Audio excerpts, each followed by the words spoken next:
Hello, and thank you for joining us today. We're going to discuss how you can ace your interview with National University's Career Services Department.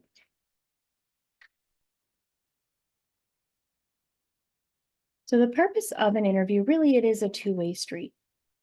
For the candidate, the interview provides an opportunity to elaborate on their skills, experience, and abilities as they relate to the position and your overall fit. It also provides the candidate with the opportunity to ask questions and gather additional information about the company and position. For the hiring manager, the interview serves to help them determine the candidate's ability to successfully perform the job functions of the role and to assess their fit within their team. So really, you're interviewing the hiring manager just as much as they're interviewing you. You both want to make sure it's a good fit for both parties. When preparing for an interview, it's important to know yourself and know the company.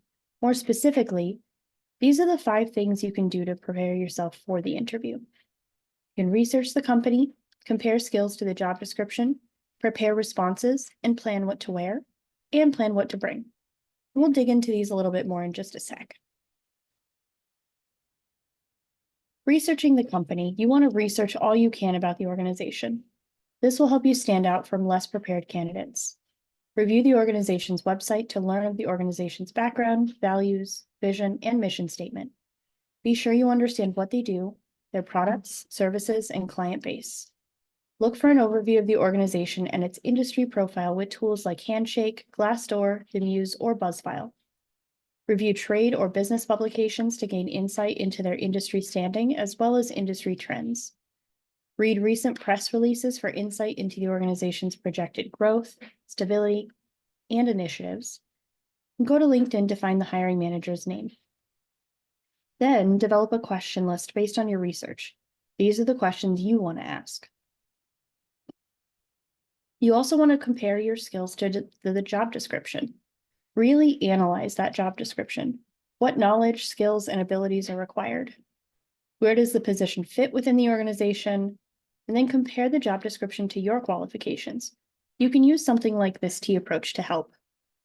On one side of a sheet of paper, write or type the qualifications needed for the job, and on the other side of the sheet, write or type those qualifications that you have. From there, you can develop a list of questions that might be asked in the interview, and it'll also help you better understand how you fit and measure up compared to the job qualifications they're looking for. Prepare your responses. You want to prepare and practice a series of questions you might be asked. Always respond by incorporating your skills and abilities, matching them to the job description and what the company is looking for to grab their attention.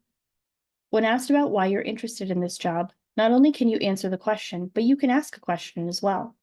Stop thinking about the job interview as a series of questions and turn it into a conversation. Then end your response with a question if you have one. Some sample questions you might be asked are, tell me something about yourself.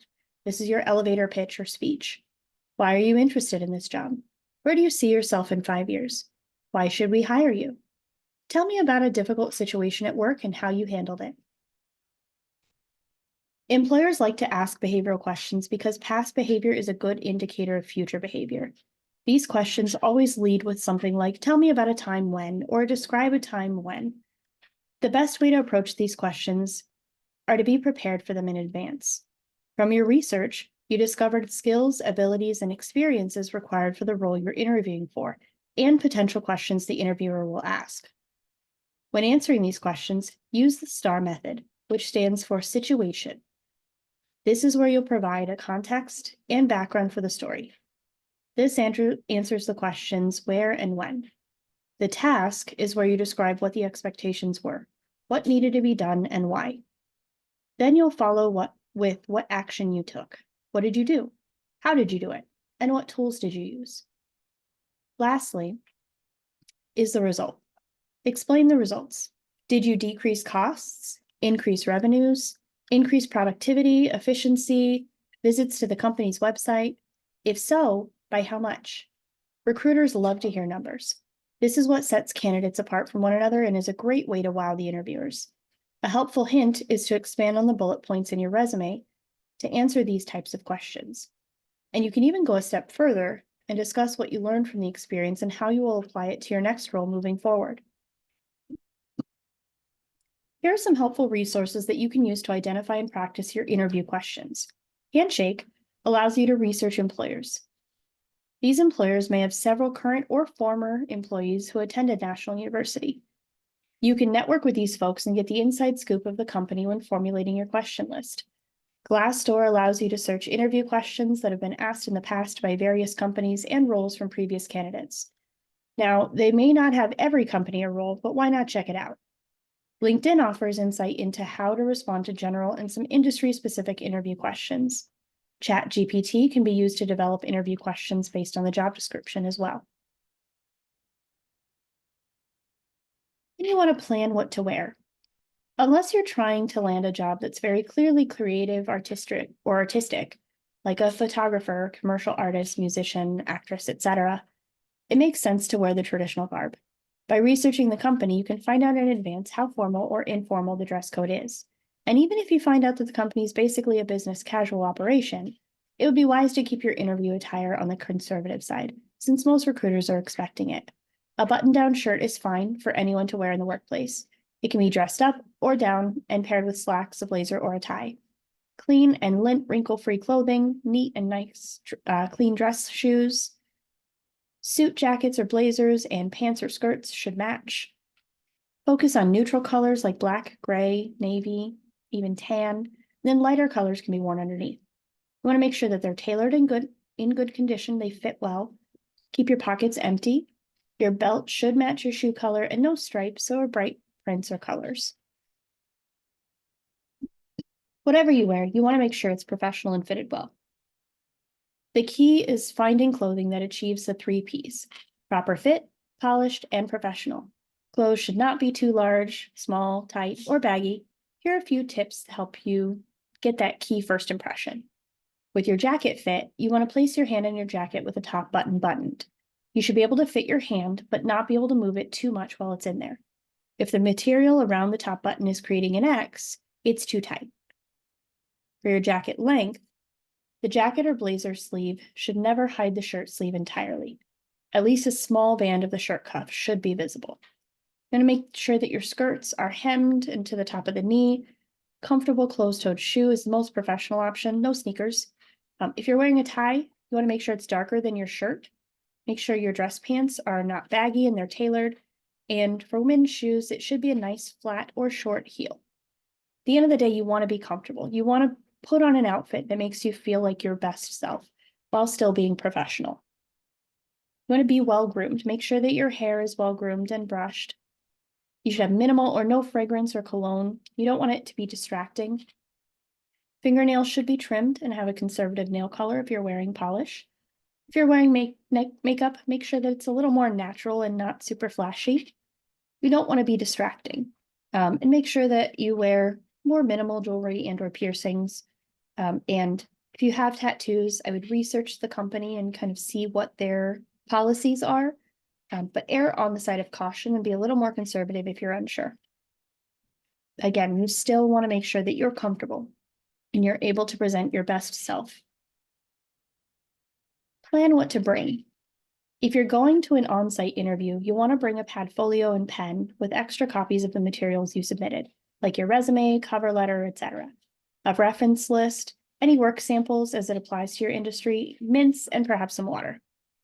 If it's a virtual interview, make sure you have the submitted application materials you sent, a copy of the job description, and a notepad and pen for multiple part questions. It is okay to write things down and then ask for clarification. Some additional tips for preparing for an in-person interview: you want to check the date, time, location, and names of those interviewing you. And if possible, do a trial run of getting to the interview site and back. Make sure that you consider traffic at the time of your interview so that you can arrive 10 to 15 minutes early approximately. And be sure to turn off your phone so it's not a distraction. For a virtual interview, test your equipment beforehand and make sure it's working properly. You want to be able to log into any Zoom meetings or anything appropriately. Pay attention to the details in your space that you're using. Is the background clean and presentable? You can also consider using the blur effect or a background in Zoom or Teams, whichever you're using, if your background isn't ideal. Is the lighting good? It's best to have the source of lighting to your side or in front of you rather than from the back. If the lighting comes from the back, you may appear as a shadow and the interviewers can't see your face. When you're in the waiting room, nonverbal communication speaks volumes, and waiting room behaviors may be reported. So you'll want to project a friendly and confident image. Believing in yourself, giving a firm handshake, smiling, and being friendly and professional are all ways to achieve this. Now, during the interview, you want to be attentive and maintain eye contact. Be honest and authentic. Show confidence and convey positive responses to questions. Don't speak negatively about former employers. It doesn't really set a good tone. Think before you speak and listen carefully to the questions. You don't want to overstep or stumble over words or speak over anyone.